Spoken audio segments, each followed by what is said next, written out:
My name is Jonathan Casillas with WAJ Sports, and I am here with national champion, Georgia Bulldog, and linebacker for the Philadelphia Eagles, Nakobe Dean. Yeah, how you doing? I'm good, bro. How you doing? Can't complain. I hear you. Yeah. So, tell me something. You just came from a food drive. Yeah. Where was it, and what was it about? Tell me what that entailed. It's a Boys and Girls Club in Philly. Just basically I'm part of the Before My City. We're trying to tackle like food insecurities and just trying to give back to the community. I grew up in the Boys and Girls Club out of Mississippi. So when I see those kids, I see myself in every single way. So I just want to, try to just give them, words of encouragement, tell them they can do whatever they want to do in life. Because I was once in AC. I was once in AC. I was able to accomplish some of my dreams. I'm still accomplishing dreams, but I was able to accomplish some of my dreams and make it to the league and everything. So just trying to go back and give back to the youth and be positive in the community. No doubt. Horn Lake, Mississippi. Yeah. Right? Yeah. So football, of course. What other sports you played growing up? I was a basketball player, baseball. That was it. Okay. I got into all of them at the Boys and Girls Club, actually. So, Word. Yeah. I kind of got to high school. I made the basketball team. I'm like, my dad 5'10". If I could get a scholarship for moving, I don't know. I made the executive decision. And then, baseball, I played for like 2 years. I just settled on football. So no basketball at all in high school? Or you did 1 year? Nah, I made the team. I played the summertime. And Okay. It was time, after football season, it was time to go back. I was like, I'm like 185. I'm trying to be a linebacker in the SEC. Right. I got to put some weight on. Yep. So I was like, running up and down the school ain't going to give me what I need. Yeah, I feel you with that. So I was like, I can't. I need to get in the weight room and put some weight on. So yeah, That was it. Yeah, that was it for basketball. I hear you. So when did you find out that you love football? I love football at a young age. But like growing up, it was always football, basketball, baseball. So it was like, no matter, I love them all equally. And, I kind of loved it. Like my mom used to tell me I can't go to practice. That's kind of how she used to punish me. Yeah, so it was like, and she know I hated that because like I don't like missing practice with anything. So I ain't like not being able to play the sports I love. I love going outside and everything. So the love for football has kind of always been there. I ain't become a student of the game probably until I got halfway through my high school career.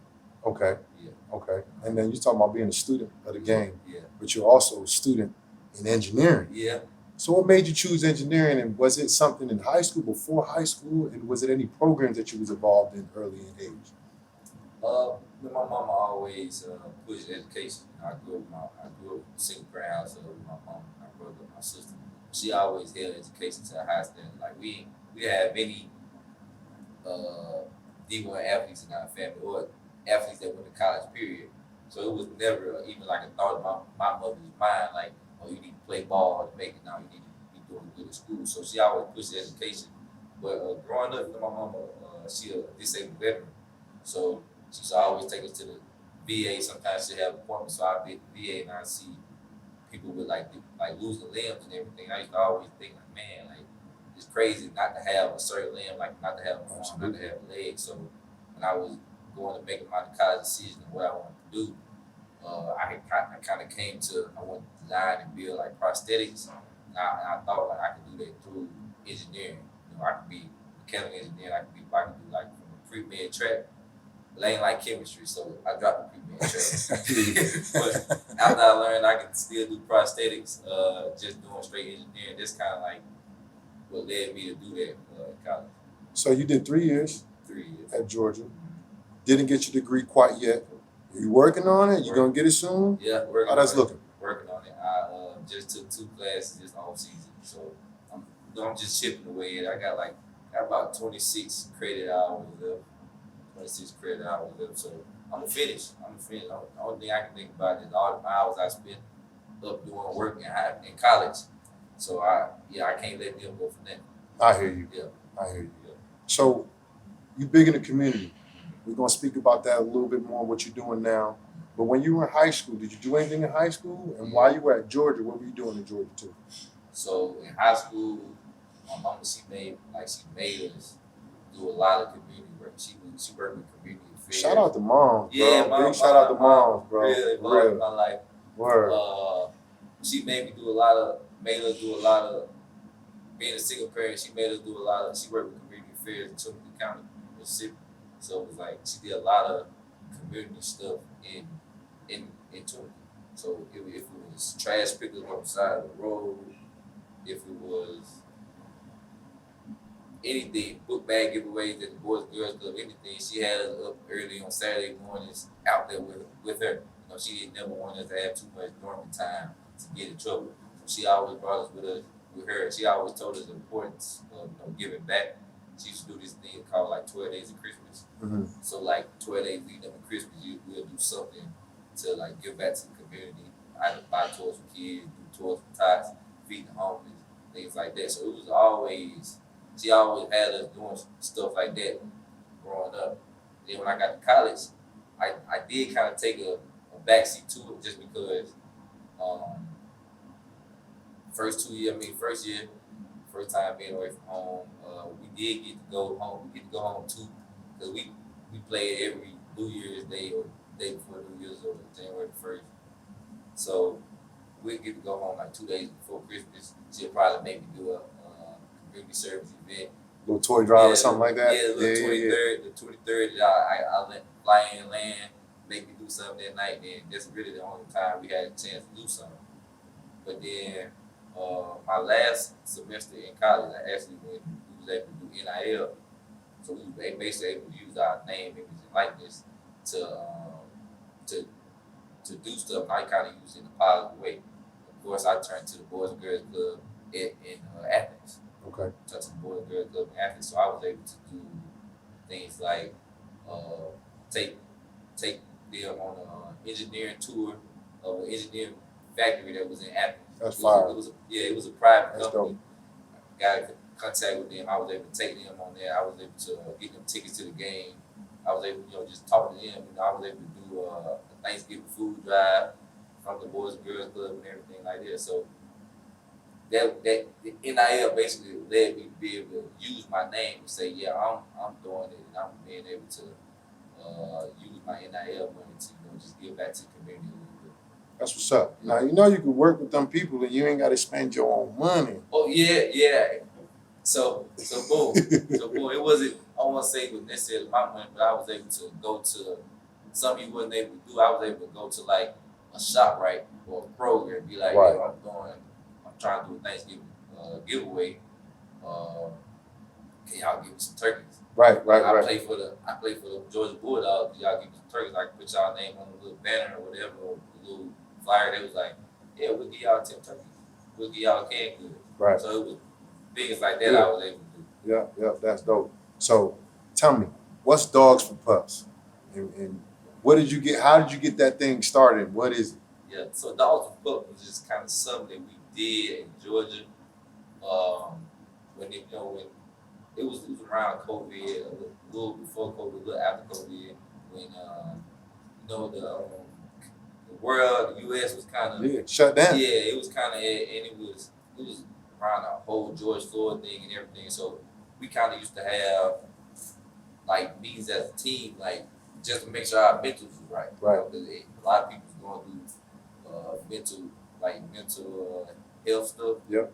So it was like just to make sure our mentals was right. So we kind of agreed that we wanted to give back to the community more, because when I first got to Georgia, it was like there was little to none of that going on. So Dog for Plus, basically, like we was able to give back to the youth in the community of Athens.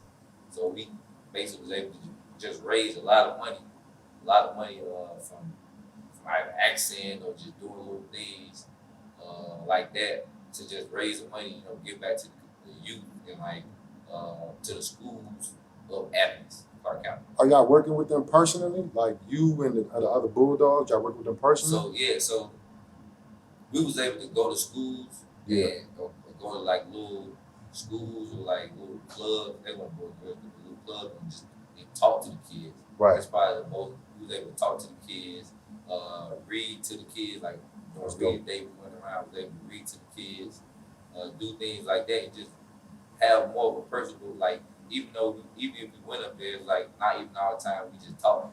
We just go up there, during their little recess time and just play with them. Just play with them and just be and let them see us in our jerseys and let them know like we support y'all and we trying to give back to the community, trying to give back to the youth and pour ourselves to them. Yeah, you don't know how much that means to them kids, bro. Yeah, you know. Yeah. I really know. Yeah, I mean, we talked about this a little bit off camera. We didn't have that when we was growing up, But that's good that your mom, she instilled that in you, and now you're taking it upon yourself to go in and do more, right? And I also know you got voted the captain of the All-State Good Hands team.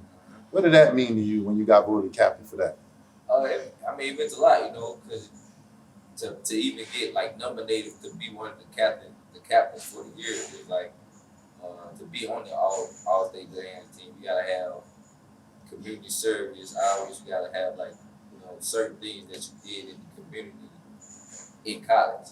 So it was like just being able to even get nominated for that was a great honor. And then being able to have dog fans and everybody else who voted for me just be able to be that captain. It's just good for me. Yeah. Did y'all with All-State? Did y'all do something then? Are they doing something now with All-State, or we just getting honored? Yeah, right now I don't know what they do. Okay. Now, but with it being the first time we did NIL, All-State allowed us. They gave us $10,000 on our behalf, and they named on our behalf to give to a charity or organization of their choice at the time. So you gave them 2 or 3 organizations that you thought that you wanted to give back to, and then they kind of made the pick which one that you can give back to. So I did the 2 Boys and Girls Club at home. I did the Hope Center in Horn Lake. That's the where I'm from. So they ended up choosing the Hope Center, so I was able to give them the $10,000. That's dope. That's dope. So what are you doing now in terms of community service or charity work or philanthropic work, whatever you're doing? What are you doing right now currently? Yeah, with the food drops. Okay. Drops and that was here in Jersey, or was that in Philadelphia? It was in Philly. Okay. So it was in Philly. I did the food drops in Philly. I did some towards the end of the year. Food drops towards the end of the year. I was able to do most of them was in Philly at Boys and Girls. I was able to do one at a school in Jersey. And I mean, I got a camp coming up this summer. Back at home, back at the Boys and Girls Club I actually grew up in, where I started playing ball, baseball, basketball, and football. So, the same place? Yeah, same place. Drop that information, man. Drop that. When is it? Tell let them know. It's June 24th. It's June 24th to Mississippi GW Henderson Racing. Okay. So we'll have everybody come out. It should be a good time. It'll be my first annual one. I'm trying to start and Tunica. That's kind of why I started going to school and elementary and everything. Even though I'm from Horn Lake, so when people ask me, I'm from Horn Lake by way of Tunica. Yeah. So I gotta add that in. A lot gotta of people include it. Yeah, of course. People who not from Mississippi would know, but everybody greatly appreciate that from back home. So absolutely. I gotta add that in. Yeah. That's what's up. Just being able to come back to where I started playing ball. It's gonna be a feeling of gratitude. It's gonna make me want to work harder too. And this your first time doing it? First camp? Congrats, bro. That's huge. That says a lot about you. And your mom ain't doing that, right? She gonna be up.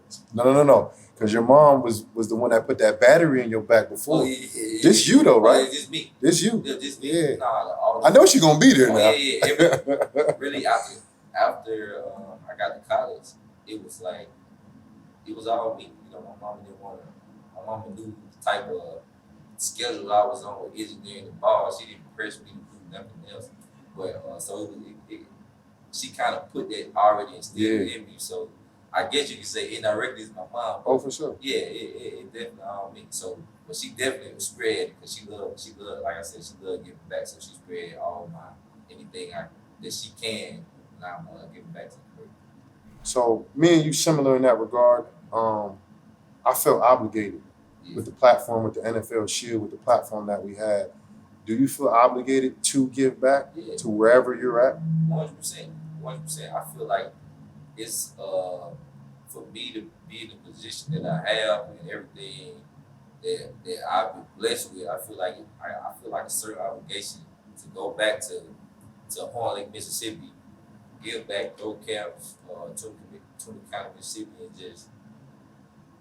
just tell the kids there, like even the guys, like my pops used to always tell me, he used to be like, look, I want you to be like me, I want you to be better than me. So that's kind of what I tell them. But then I followed up with, I'm gonna make it hard. Because I'm still currently, increasing and going up myself that I plan on. So that's kind of what I tell them. And I kind of lead them with that because I want them to be stuck in their mind, and I want to be able to accomplish everything that like finish the school. That's not just for me. Right. It's not just for me. That's for all the kids back at home who might not be a ball player, but when college get hard, they look back and see all the Kobe Dean did. He played ball, he went to the league, and he came back and finished his degree. They be like, I can do it too. Yep. So I just kind of like it's bigger than me. Absolutely. Bigger than me. Providing hope. You're empowering, you're providing hope for people that look just like you from where you're from. 100%. That's awesome, bro. That speaks a lot about your character, for real. All right, so listen, I want to ask you a little bit about ball right now. All right? You're going into your second year. Yeah. Super Bowl. Yeah. Took the L. It was a great experience, right? Yeah, great. How do you feel after your rookie year, playing a lot of special teams, a little bit on defense? How you feel going into your second year for the Eagle? More motivated than ever. I feel like the Super Bowl, of course, it was a great experience, but the loss, of course, didn't do nothing but make everybody on our team think we want to step it up to the next level. We want to step not only up as a team, but everybody personal game too. Everybody want to get better. And me personally, I started to be great version of myself in everything I do. So, it made the chip on our shoulders just grow bigger. It just made the chips on our shoulders just get bigger and be more hungry. Speaking of the chip, Yeah. I saw an interview with you and your boys from college. You was talking about getting that tattoo. I got actually my whole right side of my back tattoo. You got a chip? Yeah, I got like a stack of chips. That's what's up, bro. So yeah. That's what's up. I know all about that. We talked a little bit before the interview. Yeah. I talked about how I went undrafted. Yeah. And that, for me, that was probably the best thing that could happen to me, was going undrafted, because I had that big chip on my shoulder, man. Yeah. And ever since then, I feel like that's how I've always been since then. You remember it, don't you? Oh yeah. I feel like for me, I kind of had it just coming from where I come from. It was like no guys really with Power 5 D1 like to like a Georgia or Alabama or something like that. So I feel like I always had that chip on my shoulder. Being the other side, Right. linebacker, the chip just stays there because a lot of people don't believe in what you can do and believe in that you can actually get to this point and then be greater. So we still continue to try to improve. So dropping in the draft, because you were supposed to get drafted first round, if not second round, but you slid all the way to the third. Yeah. That was the chip, right? I mean, the chip been there. Yeah. That have a little extra incentive for you. It's not gonna be my primary, secondary, tertiary source of motivation. Right. It's definitely It's there. there. It's definitely there. That chip gonna stay there. It's definitely because getting drafted is experience second to none. Not everybody be able to get that opportunity to be drafted in the NFL. So they experience something that I'm never gonna forget in my life. So Yeah. gonna be there. Yeah. So, as of right now, what do you see as your biggest accomplishment? That's a question right there, huh? My biggest accomplishment. That's a good question. Just because I'm so hard on myself, I feel like anything that I do, I can be doing more. And I can always do better at it. So it's like it's a pride thing. Like anytime somebody asks me about my music, I can't say nothing about ball. I feel you. Because you're more than that. I can tell. Yeah. You sit here, you're very humble. you speak about your mother. You know, I see the passion in your eyes and in your voice when you talk about it. It's big in the football for you. I get it. Yeah. So I don't know if I can answer that right now. I might have to get back into the answer on that. I gotta think. I gotta do some simple thinking. Like as far as my accomplishments, I got you. So what do you see yourself doing this year in terms of playing wise? Like, because you know, last year you were basically like a big special team guy, heat-seeking missile on kickoff. I saw you running down there, smacked in a couple guys. You know, you were, you know, getting some reserve time at linebacker. How do you see yourself playing this year for the Philadelphia Eagles? Like I said, I played on many best versions of myself. I'm playing stepping into that, into a bigger role, you know, and just doing whatever I got to do for my team for we can win. You know? And of course, like I said, being the best version, I'm the best version of myself, and I'm able to help the team be the best version of ourselves. Right. And I feel like everything will fall into hand. You know, and that's I say everything, you know, anything, everything. Yeah, yeah. So what's next in terms of philanthropic work? Do you have anything on the agenda? And what's next for Nakobe Dean? In terms of philanthropic work, I'm just kind of, you know, we still trying to get the camp all the way organized. Yeah, tighten that up. Yeah, so that's gonna be. I'm probably gonna do another couple more food drops, and then, you know, I'm throttle it down for training camp. Yeah, for sure. Throttle it down for training camp. What's next for me? Just working. We in OTAs now. We learning. We got new defense coordinator, new defense. So we just trying to learn the new defense and just get better. You know? So I just got my grades back. I got my credit hour for the 2 classes I took this semester. It took me through there. Yeah. Those hard classes. I bet they did. But I was able to get credit hours for that. So what's next for me is just work. As always. Yeah. Mechanical engineering ain't no joke. Nah. I hear you. Y'all got all these dogs now in Philly. Yeah. How does that feel? You got what, 6? Yeah, it's 6 of us. 6 of y'all? Yeah. You got 5 teammates. Well, 4 teammates because DeAndre Swift is older than you, right? Yeah, Swift. So Swift was there when my freshman year. Okay, yeah. Okay. So these are all your teammates. How does that feel playing with your guys? It's a surreal feeling just because I went in with Nolan. Nolan was the same class. We was roommates when we first got there. Then JD and Swift was already there, and just seeing like they transgression. Because I remember when I went to Georgia, Swift was the guy. Swift was the guy. It was the guy that we looked to see how he carrying himself and how the type of work he put in. Because he next year he gonna do what we trying to get to. So coming in there, seeing JD, Jalen, Keely is like,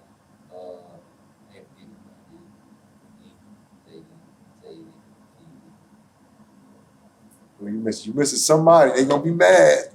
You missing somebody. You got Jalen, right? Nolan. Yeah. You said him already. You said Nolan. Yeah. All of just seeing how we came in and the talks we used to have, definitely being Nolan being in the same room. We shared a room with Trayvon and Trev, but the talks we used to have about us, like, man, we need to, us watching the draft our freshman year there and being like, man, we trying to get there. It's like, man, it's crazy, boy. This boy getting drafted, just seeing them boys get drafted, us actually being here and actually being able to go through everything together, at least for getting our careers, you know, it's great. You know, it's a great feeling. It's definitely a surreal feeling because those guys that you look at like already brothers. Now it's like you coming into the league, get new teammates and everybody. So yeah, it's a great feeling. That's dope. You thought about that accomplishment question yet? Yes. Think about it. Well, let me give you a little something. I just want to give my kudos to you because you the person you are and everything that's going on. You got the little money now in your pocket. Yeah, you know, you went to the draft. Now you're in the NFL. Then went to the Super Bowl. Right now you're going into your 2nd year, but you're still humble. You're still grounded. You're still in the community. You just coming from a food drive just now. Your camp is coming up in a few weeks. That is the accomplishment. You know, national championship under your belt, NFL under your belt, and look at you still giving back. Number one thing you talk about is giving back. Yeah. That is an accomplishment right there in itself, my boy, for sure. Yep. So if you ain't gonna say it, I'll say it. All right? No Appreciate doubt, you. man. Good talking to you. Definitely. You're a great dude. I wish you nothing but the best besides 2 weeks. Go Giants, baby. No words. My dog. Appreciate you. No doubt.